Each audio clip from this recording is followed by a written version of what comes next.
Hello everybody. Uh, I just decided to do a video this morning because it's kind of just by myself. My kids, they're all doing the school at home thing right now, and um, their mother is actually also kind of working from home this week. I guess kind of like a little training thing she's got going on with her job, and I am pretty much alone today so far. Obviously, that's going to change later, but let's have some things I wanted to talk about, and I haven't talked about for a while. Pretty much the Ram. You guys know, I purchased my first new truck that I've ever purchased. Like I said, I'm not ashamed. I've bought some other trucks, but to me they were new, but they've never been, with 100 miles on them. The truck I had before this one was a 2017, um, and the one I had it was black. It was a tradesman Ram. Um, so, and I purchased it actually last year. I purchased it in about, I think it was around September last year, something like that. So this is my first new truck I've ever had, and we're just going to talk a little bit about it and how I like it so far. Um, how long have I had this truck? I think it's been about 4 months or so. Um, Definitely driving it a lot. Uh, I have about 8,000 miles on it now. I bought it, I had 100 on it. So yeah, I drive a lot. I probably put 20,000 miles a year, give or take. I'm gonna start slowing down now because I'm in the winter season. If you guys follow my channel, you know that sorry for the wind noise. I'm obviously by the water, but I do junk removal and lawn care. And yes, I use uh, this brand new Bighorn Ram 1500 for the main vehicle, for the lawn care and junk removal. So I drive a lot. Now, obviously, it's also my daily driver. I've kind of consolidated everything, if you want to say, and use this for pretty much everything. Um, that's just what it is. Um, you guys know if I have multiple trucks, but I do. I don't use all of them anymore. I just use this one. This is the most reliable, fun to drive, easy to get in, um, and it's the one I pretty much go to, you know, and that's why so many miles on it. But like I say, so far it's been good to me. I would say that maybe a negative to it that I don't like. I'm not gonna say gas because trucks are supposed to eat a lot of gas. If you get a truck, you shouldn't expect to have good gas because they're usually 5,000 pounds plus. But like I said, the only thing I really don't like about it is when you back up. If you don't have that sensor pushed, and if you got Rams, everybody knows what I'm talking about. It's pretty bad. Like if you're on a slight little hill, it'll stop. You know what I mean? And it really doesn't have to. The front sensor doesn't work that way. So if you walk in front of the truck, if I'm going, 5 miles an hour, it'll just stop. It won't let me hit you. But in the back, when you're backing up, if you're on a slight little hill, that thing will just come on. When it stops you, it stops you. I think it throws the emergency brake on. So that's the biggest thing I would say I don't like about it. I love the color. And obviously, I don't really like the color, the white that much. But I think when you put black and white together, I think it's really nice. And then it's not To me, it doesn't stand out too crazy to where you look like a teenager going down the road. You know, it still has an adult look to it, a professional look to it, but then a little sporty at the same time. Like I said, the truck's been fine. I mean, everybody knows they ride real good. Um, just so many features you can get in a lower level, Ram truck. This isn't a Laramie. This isn't a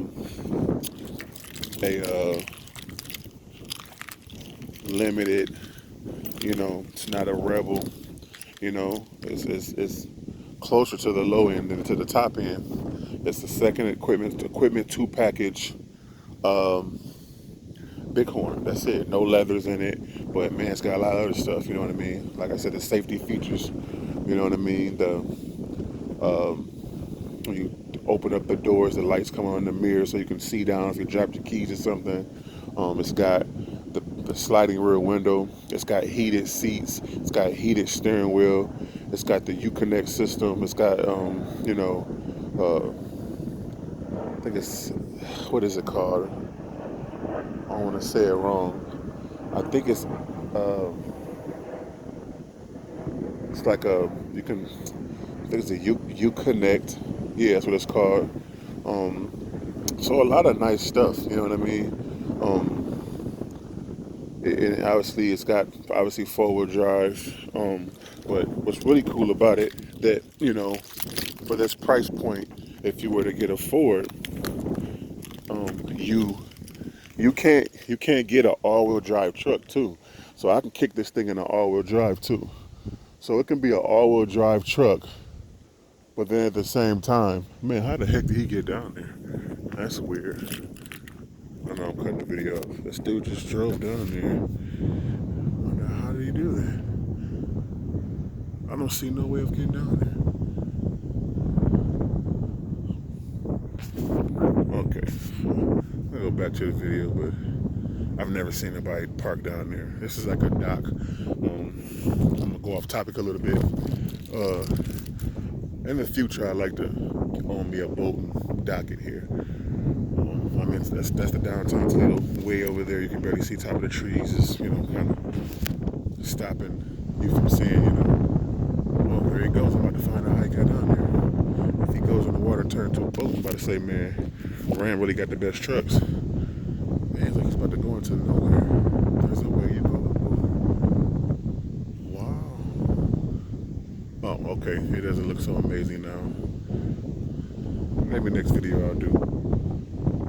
I'll go over that way. All right. He answered my question.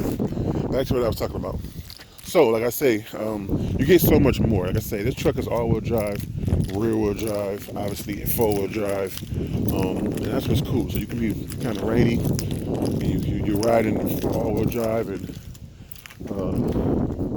you don't get that when you're turning thing where it's lugging real hard. But this is good trucks, and I'm not talking bad about Ford. I still personally think Ford makes the best trucks in the world. And that's just my personal opinion. People are like, why in the heck would you say that? But you've had this Ram, I've had a 17, I've had a 13, 1500, I had a 09, 2500. I've had so many Rams. And I'll tell you why. It's because I'm not rich. I'm not rich. And even though Ford makes the best trucks, they don't have the best price. So that's the big reason why I always end up with Ram. And I always go to a Ford dealer first. I always do, every time. But I always end up with a Ram because their price is not even close for what you can get. Like I said, the back seat of this thing, I'm not even really show it to you because, well, maybe I will.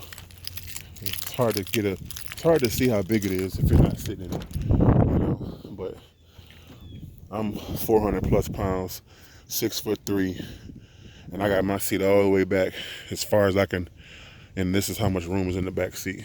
I could sit behind myself.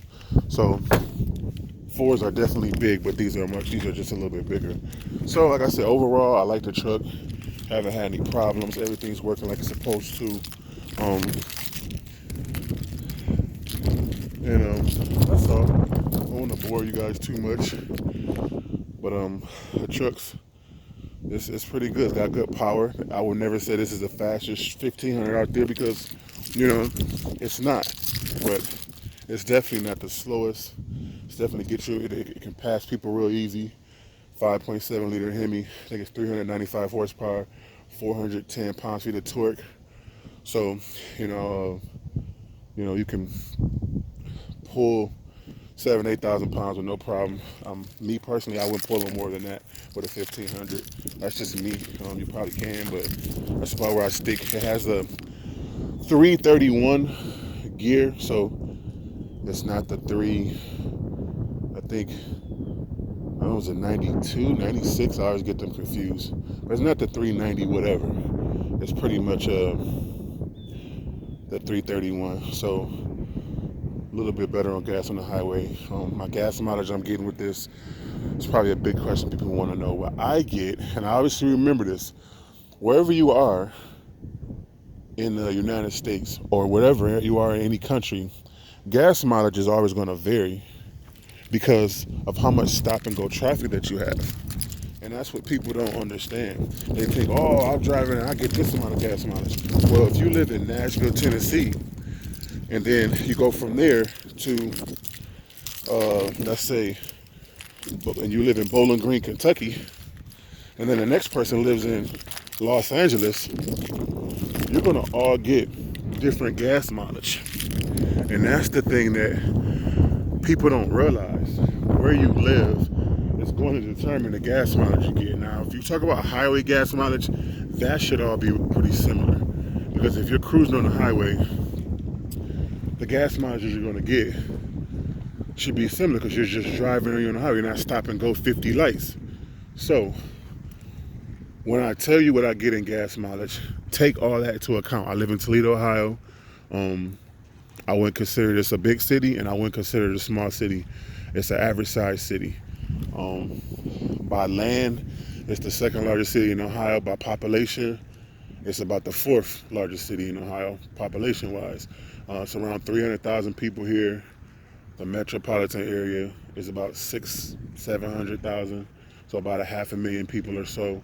So it's not, it's not Chicago. It's not a major city, but at the same time, it's not Bowling Green, Kentucky, or either Bowling Green, Ohio.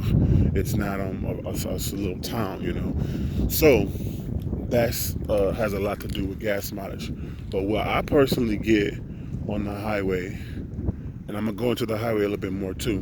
What I personally get on the highway is usually between 20 and 21.